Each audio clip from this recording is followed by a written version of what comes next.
Hey, salut à toi, ici Nikez. Bienvenue dans cette nouvelle série de vidéos dans laquelle je vais répondre aux principales questions qui m'ont été posées ces derniers temps, depuis en fait que j'ai commencé à communiquer sur le fait que j'ai choisi de me spécialiser dans l'accompagnement des profils atypiques pour les aider à réussir leur reconversion professionnelle vers l'entrepreneuriat de cœur. Donc un entrepreneuriat plein de sens et qui leur apporte davantage de liberté et d'épanouissement, aussi bien professionnel que personnel. Et donc la question qui revient le plus souvent, ça a été mais finalement c'est quoi au juste un profil atypique? Parce que nous sommes d'accord à dire que nous sommes tous uniques. Donc est-ce que chacun d'entre nous peut être qualifié d'atypique à sa façon? Ou est-ce qu'il y a des vrais critères sur lesquels on pourrait se baser pour définir ce qu'est un profil atypique? Donc c'est ce dont j'ai envie de te parler dans cette vidéo, pour te partager mon approche, ma vision et mes critères qualitatifs pour définir ce qu'est un profil atypique et puis mon pourquoi. Pourquoi c'est si important pour moi d'accompagner ces profils atypiques pour les aider à prendre pleinement leur place. C'est ce que je te propose de voir donc juste après ça. Donc c'est quoi un profil atypique? On entend bien dans profil atypique, donc profil non typique, profil non normal. C'est d'ailleurs pourquoi on qualifie souvent ces personnes de spéciales, de bizarres. Ça te parle, ça te dit peut-être quelque chose d'ailleurs, mais ce sont des personnes différentes de la norme, en tout cas différentes d'une certaine norme. Et c'est peut-être ça le fond de la question, à savoir qu'est-ce qui est normal et qu'est-ce qui ne l'est pas. Parce que finalement, le terme profil atypique peut être utilisé dans différents contextes. Mais le domaine, qui va nous intéresser dans cette vidéo et dans mon accompagnement, c'est le domaine de la neuropsychologie. Puisque on pourrait être encore plus précis et parler de profil neuroatypique. Parce que les neurosciences ont démontré que pour ces profils neuroatypiques, il y a vraiment des spécificités dans le fonctionnement même de leur cerveau. Il s'agit de différences dans le mode de fonctionnement. Les profils neuroatypiques ont vraiment un mode de fonctionnement intellectuel et affectif totalement différent des personnes normales. Donc, qui sont ces profils neuroatypiques? En fait, il s'agit de personnes qui présentent une ou plusieurs des spécificités suivantes. Premièrement, HPI, HPE, donc le haut potentiel intellectuel ou haut potentiel émotionnel. Deuxièmement, l'hypersensibilité. Hypersensibilité émotionnelle ou hypersensibilité sensorielle. Troisièmement, le TDAH, trouble de déficit de l'attention avec ou sans hyperactivité. Quatrièmement, les différents troubles dys, donc dyslexie, dyscalculie, etc. Toute une série de troubles qui entraînent très souvent des difficultés d'apprentissage. Et enfin, le syndrome d'Asperger, aussi appelé autisme de haut niveau. Donc on a là 5 grandes familles d'atypies, de différences neurofonctionnelles. Et on comprend donc que d'un point de vue neuropsychologique, le terme profil atypique n'a absolument rien d'anodin. Il s'agit de personnes bien particulières, profondément différentes par rapport à la grande majorité de la population. Et d'ailleurs, dans ce cadre, on qualifie les personnes normales, totalement normales, de normopensants ou de neurotypiques. Donc pour désigner les personnes totalement normales, la grande majorité de la population. Mais en réalité, derrière ce terme profil atypique peuvent se cacher de profondes souffrances. Parce qu'on a vraiment ce sentiment, en tout cas chez ces profils, de ne pas fonctionner normalement et de ne même pas se comprendre soi-même, donc voire de chercher à se faire comprendre. Quand on cherche à se comparer, on a l'impression de ne pas être comme tout le monde et ça peut être source d'un profond mal-être, en tout cas si ce travail de compréhension et d'acceptation de cette identité profondément différente n'a pas été fait. Mais alors, c'est quoi mon pourquoi? Pourquoi c'est si important pour moi d'accompagner ces personnes qui ressentent, qui vivent ce mal-être et qui ne se comprennent pas? Alors, pour 2 raisons. La première, tu l'auras peut-être déjà compris, c'est que je suis personnellement concernée. Je suis moi-même un profil neuroatypique et pendant longtemps, je me suis sentie comme une extraterrestre. J'avais vraiment l'impression de ne pas être adaptée, de ne pas être faite pour ce monde. Et je me rappelle comment, c'était en 2018, lorsque j'ai découvert tous ces concepts, que j'ai découvert l'univers, on va dire, du neuroatypisme, ça a été tellement libérateur pour moi. Parce que je me suis dit, finalement, je suis un peu normale. C'est-à-dire que je ne suis pas la seule à être si bizarre. Donc, c'est particulier de ressentir ça. Mais c'est une vraie libération. Et ça m'a aidé à donner du sens déjà à tout ce que je ressentais sans pouvoir mettre de mots dessus. Et ça m'a aidé à apprendre à faire des choix plus respectueux de ce fonctionnement différent. Des choix plus en cohérence, des choix en accord, des choix alignés avec mes besoins et avec la personne que je suis réellement. Et la deuxième raison pour laquelle c'est si important pour moi d'accompagner ces profils neuroatypiques, c'est que ces profils sont d'une extraordinaire richesse. Parce que finalement, de par leur grande sensibilité, de par leur intelligence différente, de par leurs multiples talents, etc., ces profils neuroatypiques ont vraiment énormément de choses à apporter, énormément de valeur à apporter aux autres. Ce sont vraiment des personnes exceptionnelles, par définition même, qui peuvent profondément contribuer à construire un monde plus humain, plus apaisé, plus juste, etc.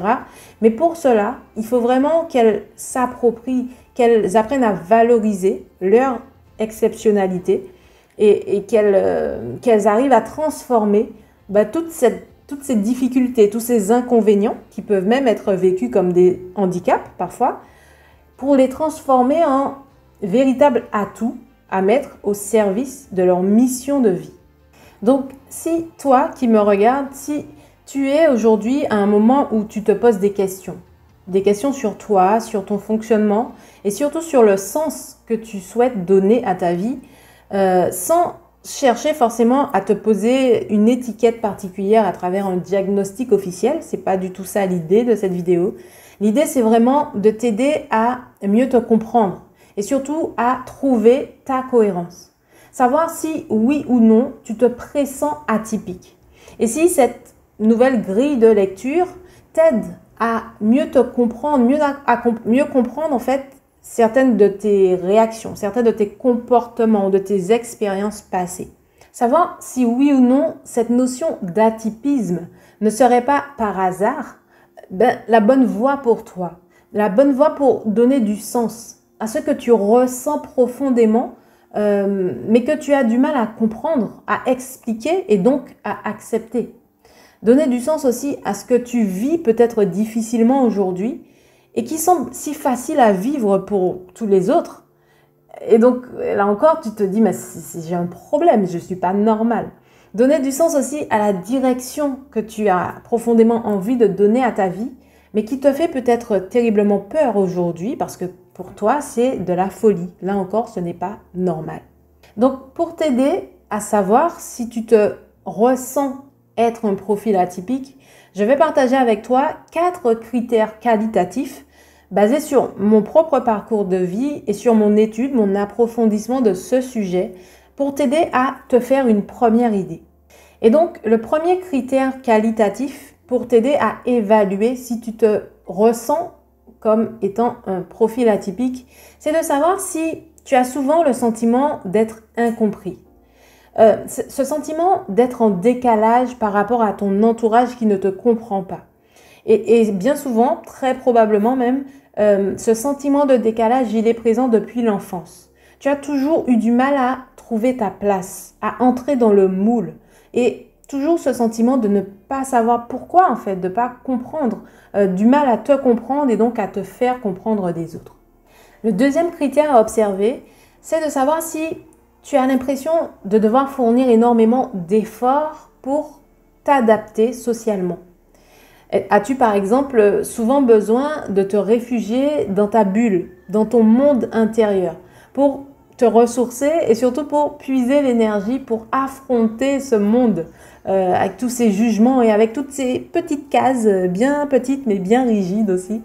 Donc, est-ce que tes interactions sociales te coûtent énormément en énergie? Tu as peut-être appris avec le temps d'ailleurs à te suradapter. donc à te conformer à tous ces codes sociaux, par peur d'être rejeté par les autres, mais à des codes qui ne te correspondent pas simplement. Tu as peut-être même parfois du mal à comprendre les codes sociaux. Donc ça, c'est pour le deuxième critère. Le troisième critère que tu peux observer, c'est de te demander qu'est-ce que tu penses de toi-même. Est-ce que tu n'as pas l'impression d'être soit trop ou soit pas assez? Par exemple, est-ce que tu n'as pas souvent l'impression d'être envahi par trop de pensées, trop d'émotions, trop d'imagination, trop d'empathie, trop d'intuition, etc., etc. Est-ce que tes sens, par exemple, tes 5 sens, tu n'as pas l'impression qu'ils soient bizarrement en éveil? Ou alors, est-ce que tu n'as pas l'impression de voir, de vivre les situations totalement différemment de ton entourage, dans ta façon de penser, souvent en arborescence, donc on peut dans tous les sens, dans ta façon d'aborder les problématiques, de voir les choses dans leur ensemble, dans ta façon aussi de porter peut-être attention à des détails, ce qui pour les autres en tout cas semble être des détails, mais qui pour toi est très très très important. Donc un peu ce sentiment de devoir toujours être dans le contrôle de toi-même, de t'auto-réguler en permanence. Un peu comme un éléphant dans un magasin de porcelaine. Et enfin, le quatrième critère qualitatif que tu peux observer pour savoir si tu es un profil, tu te pressens être un profil atypique, neuroatypique, c'est est-ce que tu as profondément besoin de donner du sens constamment à ce que tu fais, à ce que tu vis? Tu as peut-être du mal à faire les choses simplement pour les faire. Tu as peut-être d'ailleurs, par rapport à ça, du mal avec l'autorité, et en particulier avec les règles que tu ne comprends pas. Dans ton rapport aux autres, est-ce que tu as constamment besoin de plus de cohérence, besoin de plus d'autonomie, de liberté, de justice aussi? Tu as peut-être besoin d'intensité, de stimulation, un profond besoin de te sentir utile, sinon tu t'ennuies très rapidement. Est-ce que tu as une grande soif d'apprendre avec des centres d'intérêt multiples et variés? Et ce sentiment que le champ des possibles est immense en fait. On parle de multipotentialité.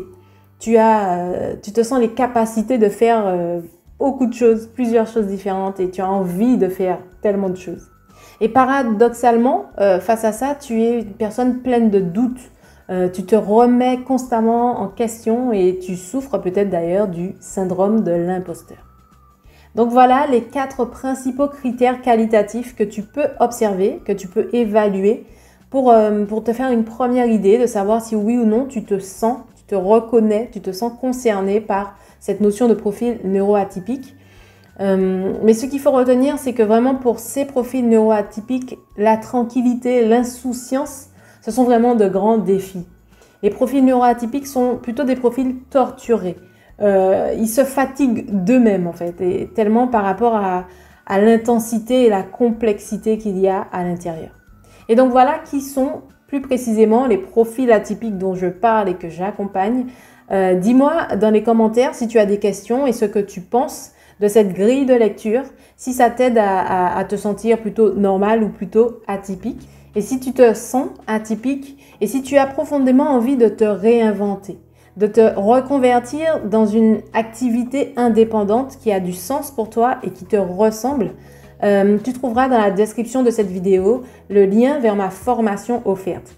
Pour t'aider, pour te donner des clés et t'aider à faire les choses dans le bon ordre, un ordre adapté à ton profil atypique et pour savoir si tu as envie que je t'accompagne personnellement dans ce processus. Donc si tu as aimé cette vidéo, laisse-moi un petit pouce, abonne-toi à la chaîne si ce n'est pas encore le cas, partage cette vidéo à qui tu penses que ça pourrait être utile et je te dis donc à très très vite pour une prochaine vidéo. Ciao!